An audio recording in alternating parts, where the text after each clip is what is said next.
Hola, hola, ¿qué tal? Bienvenidos al canal. Soy Jacqueline Valle y me da muchísimo gusto que me acompañes en la lectura y parte final de este libro, El arte de ser feliz, el cual pongo a tu consideración. La verdad es que yo los pongo aquí y habrá quien le sirva mucho, habrá quien no le sirva nada, habrá quien diga que aburrido, habrá quien diga que bueno, pero aquí está para ustedes. Así que no les quito más tiempo, vamos a la lectura y que lo disfruten.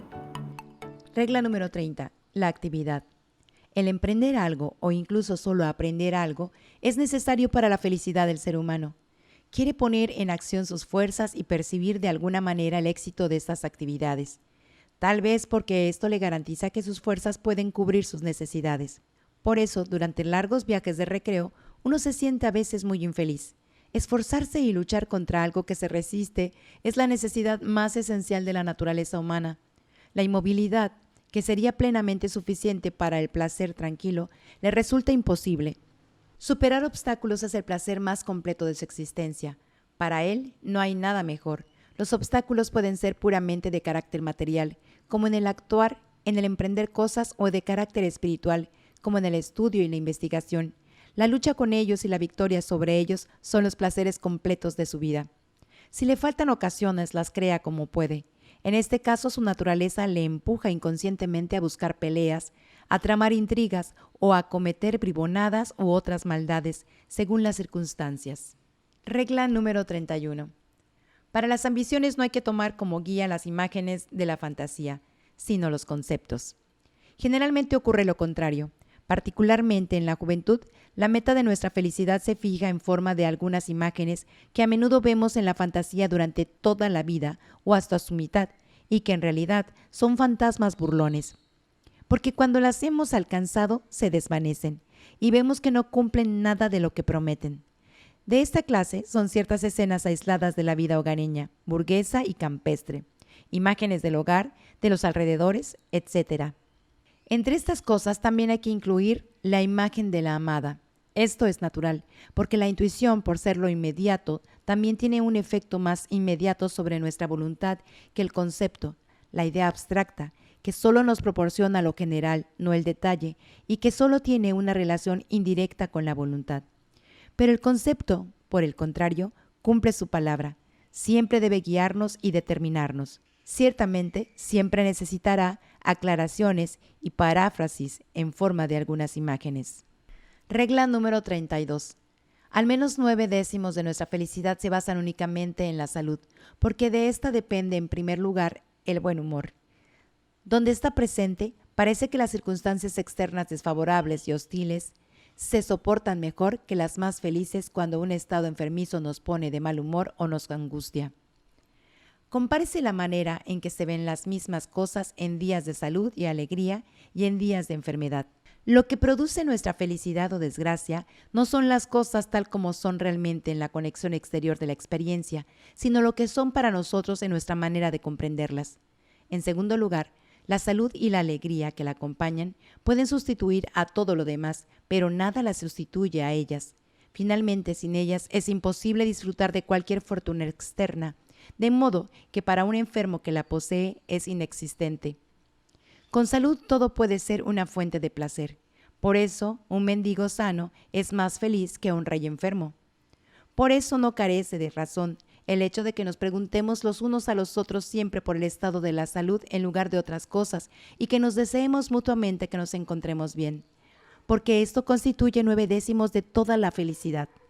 De ello se sigue que la mayor de las necedades consiste en sacrificar la salud a lo que sea, adquisiciones, erudición, fama, promoción y menos aún satisfacciones carnales y placeres fugaces. Regla número 33. Debemos llegar a dominar la impresión de lo intuitivo y presente, que es desproporcionadamente fuerte frente a lo puramente pensado y sabido, no por su materia y contenido, que a menudo son muy insignificantes, sino por su forma, por prestarse a la intuición, por su inmediatez con las que la impresión importuna el ánimo y altera su tranquilidad, o incluso hace vacilarlo en sus propósitos. Algo agradable a lo que hemos renunciado después de reflexionar nos excita al verlo. Un juicio nos hiere aunque conocemos su incompetencia. Una ofensa nos enfurece aunque somos conscientes de su bajeza. La falsa apariencia de la presencia real de un peligro pesa más que 10 buenas razones contra su existencia, etc. Las mujeres sucumben casi siempre ante esta impresión y entre los hombres hay pocos que puedan valerse del contrapeso suficiente de la razón para no sufrir los efectos de impresiones. Cuando no podemos dominarlas del todo con el recurso a pensamientos puros, entonces lo mejor es neutralizar una impresión por medio de una contraria. Por ejemplo, la impresión de una ofensa por medio de encuentros con aquellos que nos tienen en la misma estima, la impresión de un peligro que amenaza, por medio de la observación real de lo que actúa en contra de él. Cuando todos los que nos rodean son de otra opinión que nosotros y se comportan según ella, es cosa ardua no dejarse conmocionar por ellos, aunque estemos convencidos de su error. Porque lo existente, lo que se puede ver, por ser fácilmente abarcable con la mirada, actúa siempre con su plena fuerza. Los pensamientos y razones, en cambio, requieren tiempo y tranquilidad para ser elaborados mentalmente. Para un rey fugitivo que viaja de incógnito, la secreta ceremonia de sumisión de su acompañante habitual debe de ser un apoyo casi necesario para que no acabe dudando de sí mismo.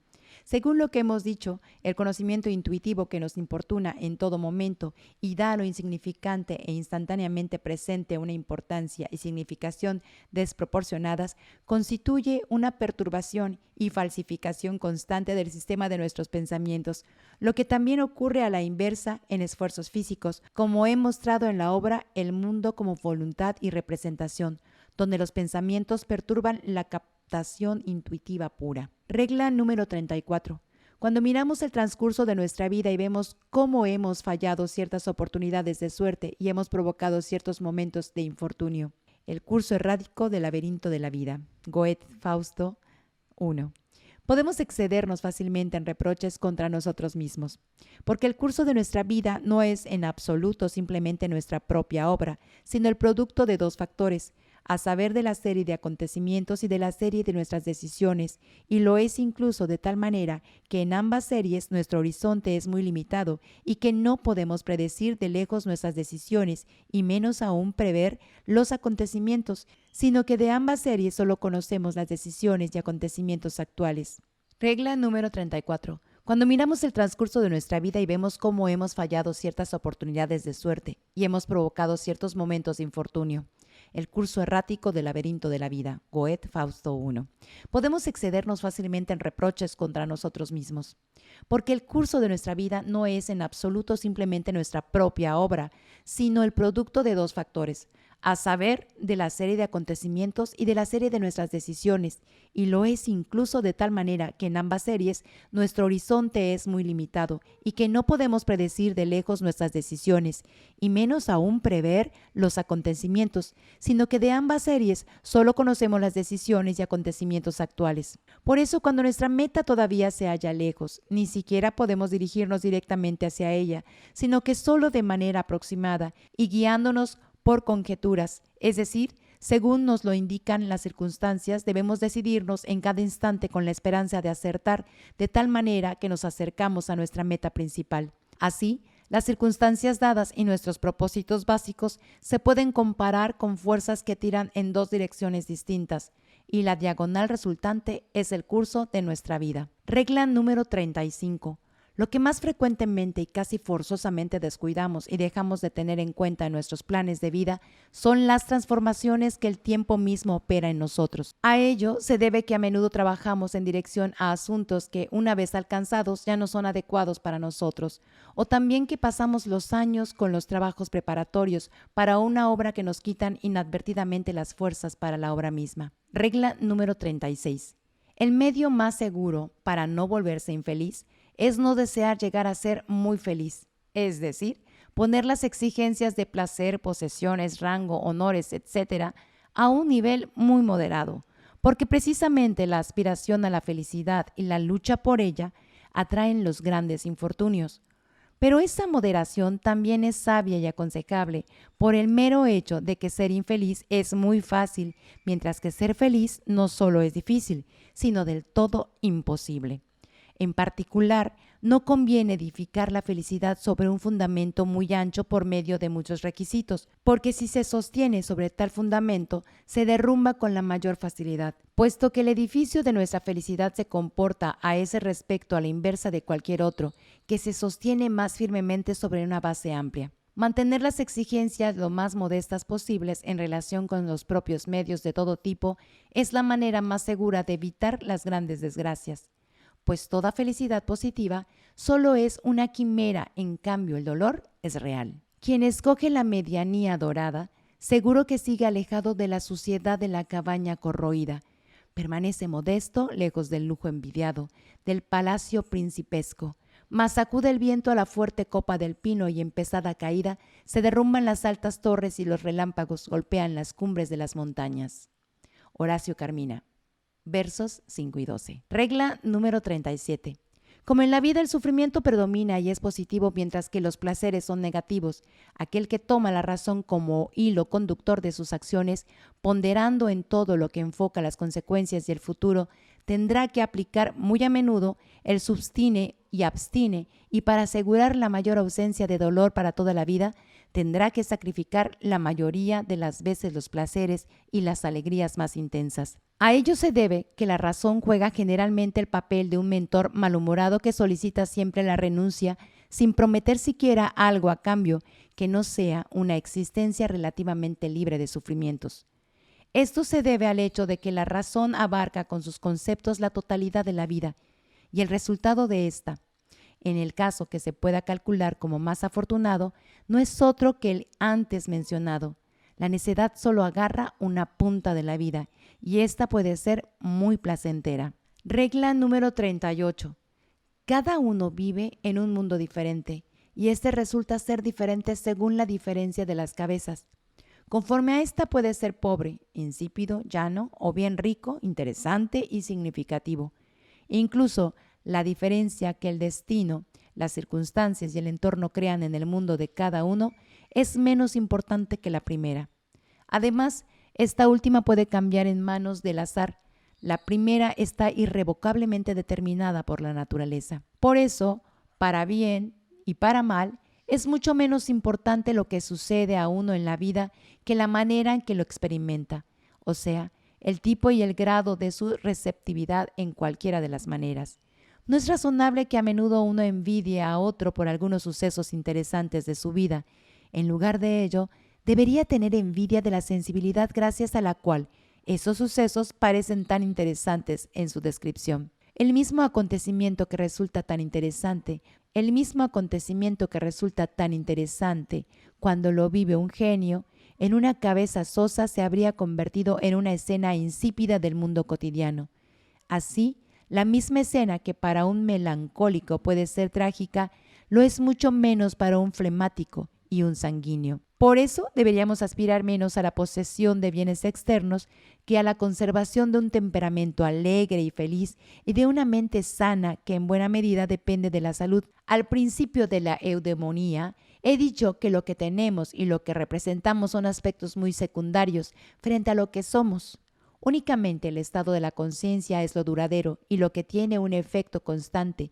Todo lo demás solo tiene una influencia pasajera.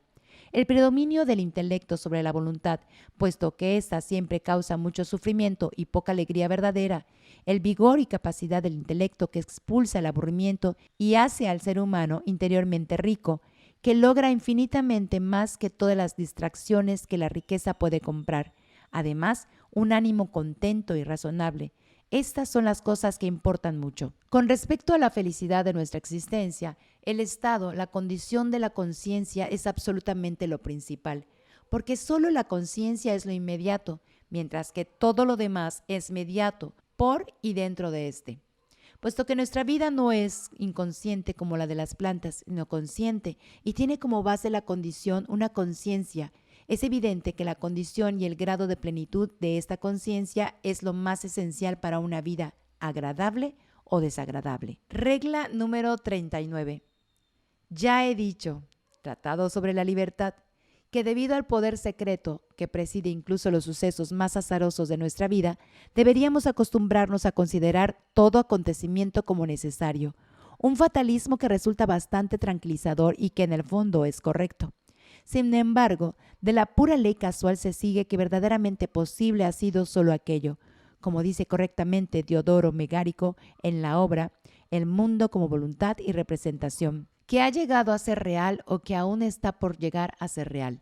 Pero el campo de la posibilidad solo aparece en parte tanto más grande que el de la realidad, porque el concepto abarca de un solo golpe toda una infinidad, mientras que el tiempo infinito en el cual aquella se realiza no puede sernos dado, por lo cual no podemos abarcar todo el campo de la realidad, que es infinito como el tiempo, y por eso nos parece más pequeño.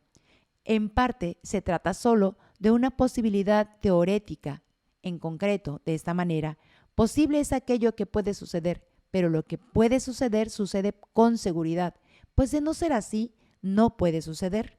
La realidad es la conclusión para la cual la posibilidad aporta las premisas. Era patente que aquello cuyo fundamento está asentado sigue inevitablemente, es decir, que no puede no ser, de modo que es necesario. Pero solo se toma como orientación esta última determinación y se decía, necesario es lo que no puede ser de otra manera, o cuyo contrario es imposible. Pero se dejaba fuera de consideración la razón y la raíz de dicha necesidad. Se pasaba por alto la relatividad de toda necesidad que resultaba de ello, construyendo así la ficción totalmente impensable de algo absolutamente necesario, es decir, de un algo cuya existencia sería tan imprescindible como el efecto de una causa, pero sin ser de hecho efecto de una causa, por lo cual no dependería de nada.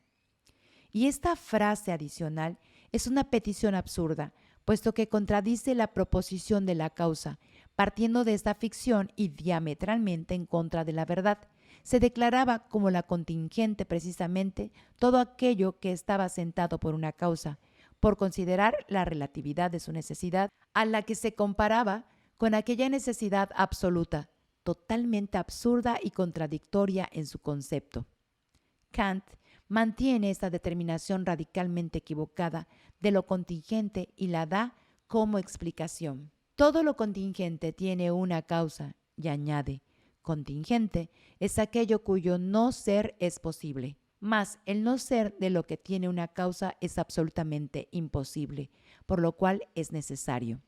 Por cierto, el origen de toda esta explicación errónea de lo necesario y lo contingente ya lo podemos encontrar en Aristóteles, en concreto, en De Generación et Corruptible, donde se define lo necesario como aquello cuyo no ser es imposible.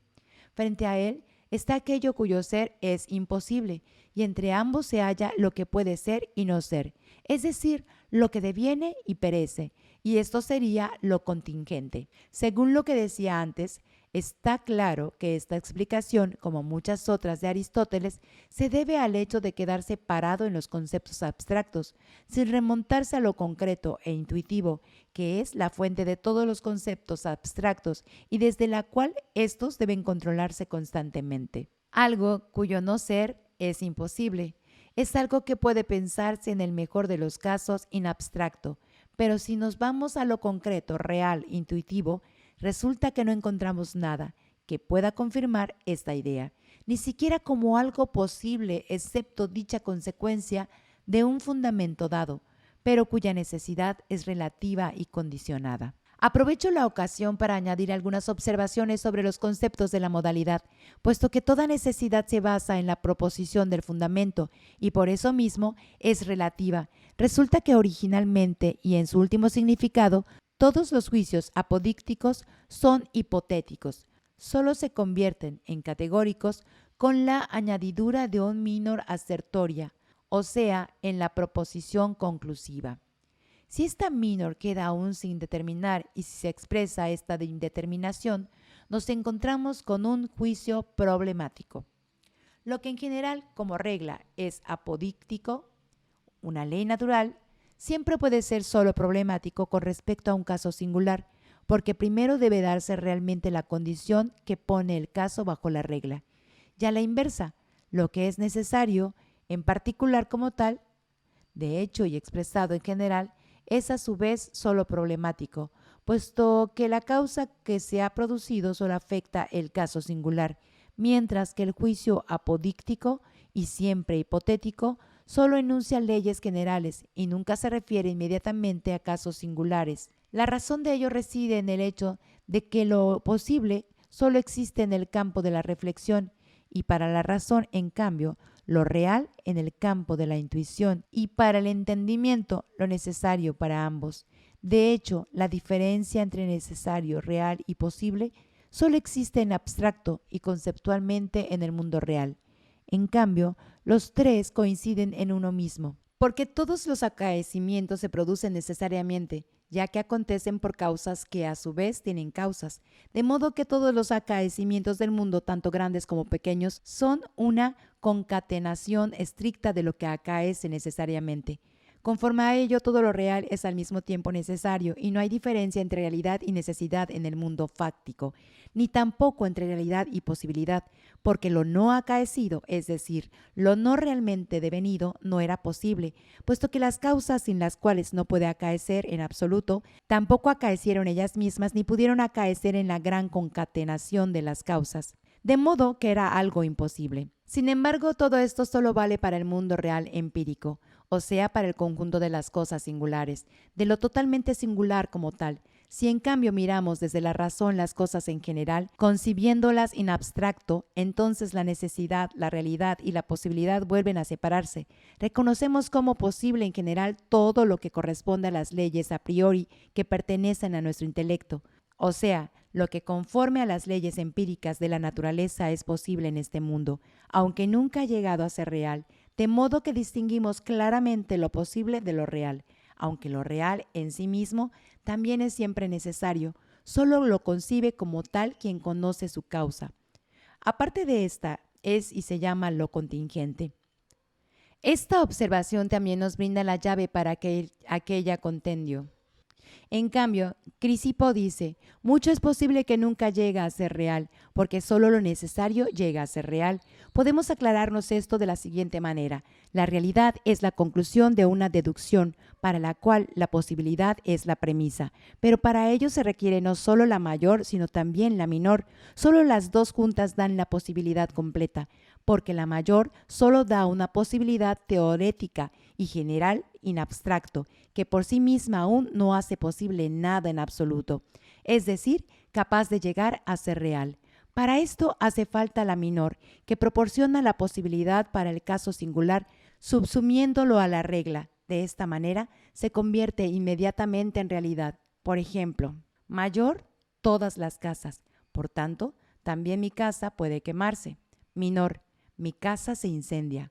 Conclusión, mi casa se quema. Mayor, todas las casas. Por tanto, también mi casa puede quemarse. Menor, mi casa se incendia. Conclusión, mi casa se quema. Toda proposición general, o sea, toda mayor, determina con respecto a la realidad las cosas solo bajo una premisa y por tanto, hipotéticamente, por ejemplo, el poder quemarse tiene como premisa el incendiarse. Esta premisa se introduce en la menor. La mayor, por así decirlo, carga el cañón, pero solo cuando la menor acerca la mecha se produce el disparo de la conclusión. Esto vale siempre para la relación entre la posibilidad y la realidad, puesto que la conclusión, que es el enunciado de la realidad, siempre sigue necesariamente, resulta que todo lo que es real también es necesario. Esto también se entiende por el hecho de ser necesario, solo quiere decir ser consecuencia de una razón dada. Esta es una causa cuando se trata de lo real, por lo que todo lo real es necesario. Por consiguiente, vemos que aquí coinciden en uno solo los conceptos de lo posible, lo real y lo necesario, y no solo el último presupone el primero, sino también a la inversa. Lo que los separa es la limitación de nuestro intelecto por la forma del tiempo, porque el tiempo es lo que media entre posibilidad y realidad. La necesidad de los acaecimientos particulares se puede comprender al conocer completamente todas las causas, pero la coincidencia de todas estas causas diversas e independientes entre ellas nos parece contingente, siendo la independencia entre ellas precisamente el concepto de contingencia. Pero dado que cada una de ellas era la consecuencia necesaria de su causa, cuya cadena no tiene comienzo, se muestra que la contingencia es un fenómeno puramente subjetivo que resulta de la limitación del horizonte de nuestro entendimiento y es tan subjetivo como el horizonte óptico dentro del cual el cielo toca la tierra. Regla número 40. Habitualmente tratamos de serenar el gris del presente especulando sobre posibilidades favorables y nos inventamos 100 esperanzas ilusas que todas ellas están preñadas de un disappointment, decepción, si permanecen incumplidas. En lugar de ello, haríamos mejor en tomar todas las posibilidades malas como objeto de nuestra especulación, lo cual nos motivaría en parte a tomar precauciones para prevenirlas. En parte daría lugar a sorpresas agradables si no se cumplen. Los caracteres sombríos y miedosos encontrarán más sufrimientos imaginarios, pero menos reales que los alegres y despreocupados, porque quien lo ve todo negro y siempre teme lo peor, no se habrá equivocado tantas veces en el cálculo como aquel que siempre atribuye a las cosas bellos colores y perspectivas alegres. Regla número 41. Cuando se ha producido algo malo, no permitirse siquiera el pensamiento de que pudiera haber sido de otra manera, que pudiera ser diferente. Fatalismo, ya hemos hablado de él. Es bueno de manera inmediata, pero no de manera indirecta. Regla 42. Una de las insensateces mayores y más frecuentes es hacer amplios preparativos para la vida, no importa de qué tipo sean. En relación con ellos también se calcula el principio de la plena duración de una vida humana, a la que sin embargo solo muy pocos alcanzan. Pero además, aunque vivieran tanto tiempo, es demasiado corta para los planes, porque su realización siempre requiere mucho más tiempo de lo que se suponía.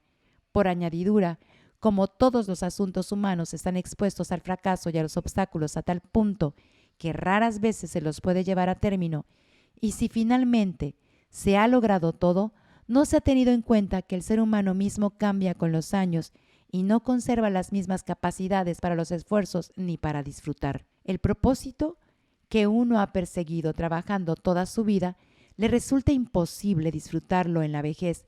No es capaz de llenar la posición alcanzada con tantos esfuerzos, es decir, las cosas llegan demasiado tarde para él, o a la inversa, él llega demasiado tarde a las cosas. Si había querido lograr y realizar algo relevante, porque el gusto de la época ha cambiado. La nueva generación no se interesa por ello. Otros se han anticipado por caminos más cortos.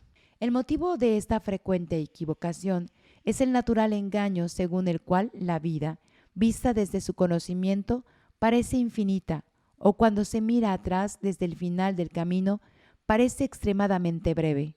Sin duda este engaño tiene su lado bueno, porque sin él difícilmente se llegaría a hacer jamás algo grande. Regla número 43. Aquel que fue ricamente dotado por la naturaleza no necesita obtener del exterior nada más que la libertad del ocio para poder disfrutar de su riqueza interior. Si solo consigue este ocio, en el fondo es más feliz, y esto es tan cierto como el hecho de que el yo no es definitivamente más próximo que el no yo. Todo lo exterior es y sigue siendo no yo. Únicamente lo interior, la conciencia y su estado son el yo, y solo en él se halla nuestro bienestar y malestar. Al margen, estos conceptos de yo y no yo son demasiado imprecisos para la metafísica, porque el yo no es algo simple. Sin embargo, para la eudemonología son suficientes. Regla número 44. La verdad principal de la eudemonología sigue siendo que importa mucho menos lo que se tiene o representa de lo que se es. La mayor fortuna es la personalidad. En todo y con todo, en realidad, uno disfruta solo de sí mismo. Si el yo mismo no vale mucho, entonces todos los placeres son como vinos deliciosos en una boca con un regusto a hiel. Como los grandes enemigos de la felicidad humana son dos, el dolor y el aburrimiento. La naturaleza también dio a los seres humanos una protección contra ambos, contra el dolor, que mucho más frecuentemente es espiritual que físico, la alegría, y contra el aburrimiento, el espíritu. Sin embargo, ambos no están emparentados y en los grados más altos probablemente incluso son incompatibles. El genio es pariente de la melancolía y los ánimos son muy alegres. Solo tienen capacidades espirituales superficiales. Por eso, Cuanto mejor una naturaleza está armada contra uno de esos males, tanto peor suele estarlo contra el otro. Ninguna vida puede permanecer del todo libre del aburrimiento y del dolor. Ahora bien, significa un favor especial del destino cuando un ser humano se ve principalmente expuesto a aquel de los dos males contra el que la naturaleza le ha armado mejor. O sea, si manda mucho dolor allí donde hay mucha alegría para soportarlo y mucho ocio libre allí donde hay mucho espíritu, pero no a la inversa, porque el espíritu hace sentir el dolor de manera doble y múltiple, y para una mente alegre, sin espíritu, la soledad y el ocio, sin ocupación, son del todo insoportables. Regla número 45. De mal genio es aquel que ante oportunidades iguales a favor y en contra de él, no se alegra cuando el resultado le es favorable, pero que se enoja cuando le es desfavorable. De buen genio, alegre, es aquel que se alegra de un buen resultado y no se enoja cuando es desfavorable. La sensibilidad para impresiones agradables y desagradables es muy diversa en diferentes personas. Lo que a uno casi le desespera, a otro solo le da risa. La naturaleza produjo que enterrara en su tiempo. Algunos que siempre miran con ojos contentos y se ríen, como los loros de un gaitero, y otros tienen un aire tan agrio que no muestran los dientes en una sonrisa, aunque Néstor mismo jurase que la broma es para reírse. Shakespeare, El mercader de Venecia. Platón designa esta diferencia: cuanto mayor es la sensibilidad para impresiones desagradables, tanto menor suele ser la que responde a las agradables y viceversa. La razón de esta diferencia parece ser la mayor o menor tensión de los nervios y el estado del aparato digestivo. Cuando los desarreglos corporales, la mayoría de las veces radicados en el sistema nervioso o digestivo, dan lugar a un grado muy alto, entonces el menor disgusto puede ser motivo para el suicidio. En el grado más alto, incluso ni siquiera ha de producirse un accidente especial, sino que por el mero desagrado constante, cansancio de la vida, se realiza el suicidio con una premeditación tan fría y una determinación tan firme que el enfermo, al que generalmente ya se vigila, está siempre a punto y aprovecha el primer momento sin vigilancia para precipitarse sin vacilar o luchar hacia el único, solamente alivio natural. Este suicidio que resulta se manifiesta y es patológico, y como tal es una perturbación del alma, lo describe Esquilo detalladamente. Pero la magnitud de una desgracia puede llevar incluso a la persona más sana al suicidio. La diferencia solo consiste en la diferente magnitud del motivo, y es relativa. Cuanto menor es el infortunio que se convierte en motivo, mayor tiene que ser, y tanto más patológico es el caso. Y cuanto mayor es el infortunio, tanto más sano es la persona. A partir de la gravedad y la realidad de la desgracia, hay que juzgar el grado de salud del suicida. Si se quiere suponer que una persona perfectamente sana no sufre ninguna desgracia y puede anular sus ganas de vivir, entonces es correcto decir que todos los suicidas son enfermos mentales, pero en realidad físicamente enfermos. ¿Pero quién es totalmente sano? En ambas formas de suicidio el asunto es finalmente el mismo. El sufrimiento insoportable supera las naturales ganas de vivir, pero así como hace falta 1000 onzas para quebrar una tabla gruesa, mientras que una delgada quiebra con una onza, la misma relación hay entre el motivo y la susceptibilidad, y a fin de cuentas es como los accidentes puramente físicos. Un leve resfriado mata a un enfermo, pero hay resfriados de los que muere incluso el más sano. No cabe duda de que el sano, cuando toma esta decisión, ha de luchar mucho más duramente que el enfermo mental, a quien en el grado más extremo la decisión no le cuesta casi nada. En cambio, este ha pasado ya anteriormente a un largo periodo de sufrimiento hasta llegar a un ánimo tan bajo. Lo que siempre facilita las cosas es que los sufrimientos espirituales nos hacen insensibles para los corporales, lo mismo como a la inversa. La transmisión hereditaria de la disposición al suicidio demuestra que la parte subjetiva de la determinación parece ser la más fuerte. Regla número 46. Aristóteles define la vida filosófica como la más feliz. Ética a Nicómaco 10:7-9. Regla número 47. Entre lo que uno tiene están principalmente los amigos, mas esta posesión tiene la particularidad de que el poseedor tiene que ser en la misma medida propiedad del otro. En un libro de huéspedes del siglo XVII que pertenecía a los reyes de Sajonia y se encuentra en el castillo de Casa de Moritzburg, apuntando por algún noble entonces, amitié durable. Sobre la amistad, Aristóteles. Ética, Nicómaco. Sobre la amistad, Aristóteles. Regla número 48. Sobre la felicidad en general vale la pena leer y es bonito, Aristóteles. Ética, a Nicómaco. La felicidad pertenece a los que se bastan a sí mismos. La felicidad no es cosa fácil. Es muy difícil encontrarla dentro de nosotros mismos e imposible encontrarla en otra parte. Regla número 49. La definición de una existencia feliz sería una existencia tal que vista objetivamente, según una reflexión fría y madura, sería decididamente preferible al no ser. Del concepto de una tal existencia se sigue que la queremos por ella misma, pero no solamente por el miedo a la muerte, y de ello se sigue a su vez que quisiéramos que fuera de duración infinita. Si la vida humana se adecua o puede adecuarse al concepto de una tal existencia, es una pregunta, como se sabe, mi filosofía niega. La eudemonología, en cambio, presupone sin más su afirmación. Regla número 50. Toda realidad, es decir, todo presente colmado, consiste en dos mitades, el objeto y el sujeto, en una combinación tan necesaria y esencial como la del oxígeno y el hidrógeno en el agua.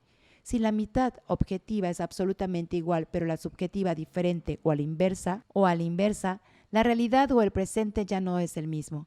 La mitad objetiva es, por muy buena que sea, solo da una realidad y un presente malo si la mitad subjetiva es tosca y mala, como un hermoso paisaje cuando hace mal tiempo o cuando se capta en una cámara oscura mala sobre una placa mal alisada. La mitad objetiva se encuentra en manos del destino y es variable. La mitad subjetiva somos nosotros mismos y esta es esencialmente invariable.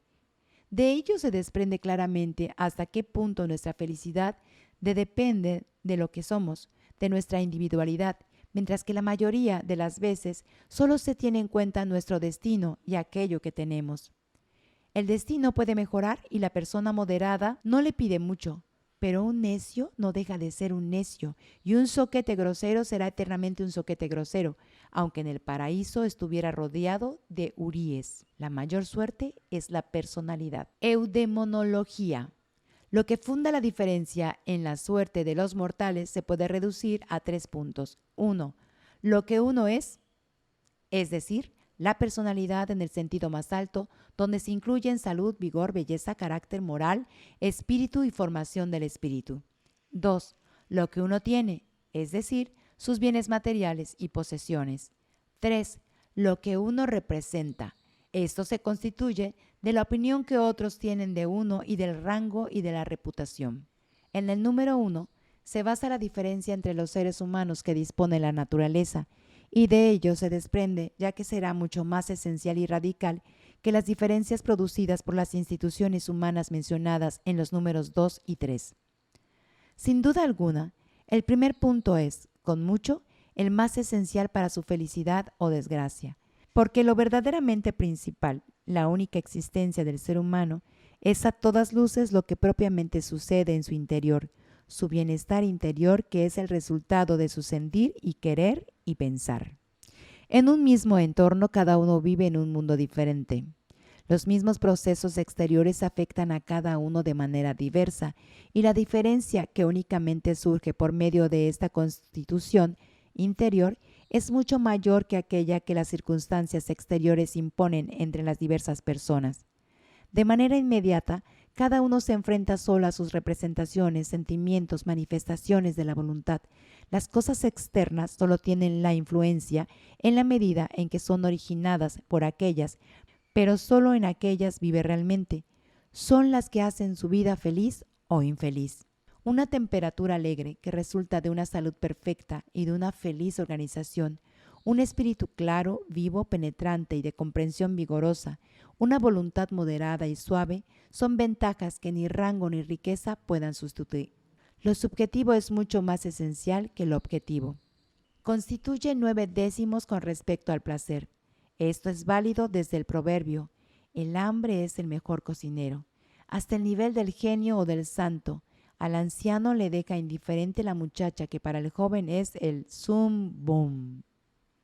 Puesto que todo lo que existe y sucede para el ser humano solo existe inmediatamente en su conciencia y sucede en esta, al parecer lo más esencial es la consistencia de la conciencia misma, y esta misma importa mucho más que las configuraciones que se producen con ella. Todos los lujos y placeres representados en la conciencia apagada de un necio son pobres frente a la conciencia de Cervantes cuando escribió el Don Quijote en una cárcel incómoda. Lo que uno tiene por sí mismo, lo que le acompaña en la soledad sin que nadie se lo pueda dar o quitar, esto es mucho más importante que todo lo que posee o lo que es a los ojos de otros. Una persona llena de espíritu se entretiene a la perfección en la soledad más absoluta con sus propios pensamientos y fantasías, mientras que una persona con el espíritu romo siente aburrimiento, a pesar de constantes distracciones de teatro, fiestas y excursiones. Un carácter bueno, moderado y suave puede estar contento con circunstancias muy modestas. En cambio, un carácter malo, ávido, envidioso, no le está por muy rico que sea. Goethe dice, con razón en el diván, la mayor suerte es la personalidad. Desde fuera se puede influir mucho menos en las personas de lo que se cree. ¿Cuántos placeres nos resultan totalmente superfluos e incluso molestos e importunos a quien disfruta siempre del placer de una individualidad extraordinaria? Si lo subjetivo, la personalidad son, como vimos, lo más importante, lo peor es, por otro lado, que la parte subjetiva no está en nuestro poder, sino que está invariablemente determinada para toda la vida, mientras que el tener y lo que representamos, los otros dos aspectos principales, posiblemente son alcanzables a cualquiera. Lo único que está en nuestro poder con respecto a la personalidad es que la aprovechamos de la manera más ventajosa posible, es decir, que le demos aquel tipo de formación que mejor le conviene y que evitemos cualquier otra, que nos pongamos en el lugar, estado, dedicación, etc., que corresponda a esta personalidad, y segundo, que conservemos la posibilidad de disfrutar de ella. Esto requiere el conocimiento de sí mismo. De ello surge el carácter adquirido sobre el que hablo en la obra, página 436, El mundo como voluntad y representación. Según esto, se gana mucho más si se emplean las propias fuerzas para la formación de la personalidad y no para la adquisición de bienes de fortuna. Solo que no debe descuidarse este último empeño hasta tal extremo que lleve a la pobreza. Además, la formación de la individualidad debe ser apropiada. Muchos conocimientos vuelven aún más tonta, inservible e insufrible a una persona limitada y corriente. En cambio, la mente extraordinaria solo llega a disfrutar su individualidad por medio de la adquisición de los conocimientos que le son adecuados. Muchos ricos son infelices porque carecen de conocimientos y, sin embargo, por regla general, todos están más empeñados en adquirir bienes que en formarse, cuando resulta que lo que uno es, de hecho, contribuye mucho más a la felicidad que lo que uno tiene. La personalidad acompaña a uno a doquier y en cualquier momento su valor es absoluto y no relativo como los otros dos componentes. Incluso ofrece el aprecio del propio valor tan esencial para nuestra felicidad, un alimento mucho más sólido que el tercer componente. A diferencia del segundo y del tercer componente, no está sometida a la suerte, es decir, al azar, de modo que no se le puede quitar a nadie. La personalidad acompaña a uno a doquier y en cualquier momento. Su valor es absoluto y no relativo, como los otros dos componentes. Incluso ofrece al aprecio del propio valor, tan esencial para nuestra felicidad, un alimento mucho más sólido que el tercer componente. A diferencia del segundo y del tercer componente, no está sometida a la suerte, es decir, al azar, de modo que no se le puede quitar a nadie, como a la inversa, tampoco se puede adquirir. Solo el tiempo, la edad la disminuyen, aunque con excepción del carácter moral, todo lo demás está sometido a ellos. Este es el único punto en que los componentes 2 y 3 tienen una ventaja, pero en la medida en que la vejez disminuye las capacidades mentales, también disminuyen las pasiones que causan tormentos. Los números 2 y 3 tienen algunos efectos recíprocos, y a la inversa, la opinión de otros puede proporcionarnos posesiones. Solo los necios preferirían tener un rango en lugar de posesiones. El valor de las posesiones está tan generalmente reconocido en esos días que no necesitan recomendaciones. En comparación con ellas, el número 3 es de índole muy etérea. En el fondo es la opinión de otros. Su valor inmediato es problemático, pues se basa en nuestra vanidad. Hay casos en que resulta despreciable, mas su valor indirecto puede llegar a ser muy grande, ya que a menudo nuestras posesiones y nuestra seguridad personal dependen de ella. Hay que distinguir ambas cosas. Lo que uno representa, es decir, la opinión de los demás sobre nosotros, no parece, ya a primera vista, algo esencial para nuestra felicidad. Por eso se llama vanidad, vanitas. No obstante, es propia de la naturaleza humana otorgarle un gran valor. Resulta casi inexplicable cuánta alegría sienten todas las personas siempre que perciben señales de la opinión favorable de otros que halaga de alguna manera su vanidad. A menudo las señales de aplauso de los demás pueden consolar a alguien de una desgracia real o de la falta de los bienes del primer y segundo tipo, y a la inversa. Es sorprendente hasta qué extremo las personas se sienten ofendidas por cualquier herida de su vanidad, cualquier degradación o menosprecio. Esta es la base del sentimiento de honor, y esta propiedad puede ser muy útil para la buena conducta, como sucedáneo de la moral. Sin embargo, una persona inteligente debe moderar en lo posible este sentimiento, lo mismo cuando se siente halagada como cuando se siente herida, pues hay una relación entre ambos sentimientos. De otro modo, sigue sometida a la triste esclavitud de la opinión ajena. Tan insignificante, tan pequeño es lo que oprime o eleva a un ánimo ambicioso. Cualquiera debe aspirar a una buena reputación, es decir, a tener un buen nombre. A un rango alto solo aquellos que sirven al Estado. A la fama en un sentido más elevado solo pueden aspirar muy pocos. Llegamos al final, gracias, de verdad es un placer siempre poder leer para ustedes y pues ya saben, les pido por favor que le den like, que compartan, que se suscriban, que accionen la campanita, que dejen comentario, en fin, con estas acciones ayudan muchísimo al canal y a seguir creciendo. Ya saben que estamos prácticamente retomando el canal porque bueno, pues tuve que bajar muchísimos videos, pero aquí vamos de nuevo llena de entusiasmo y con mucha esperanza de que volvamos para arriba. Gracias, nos vemos en el siguiente video. Ya estoy preparando el siguiente libro, la siguiente lectura. Hasta pronto.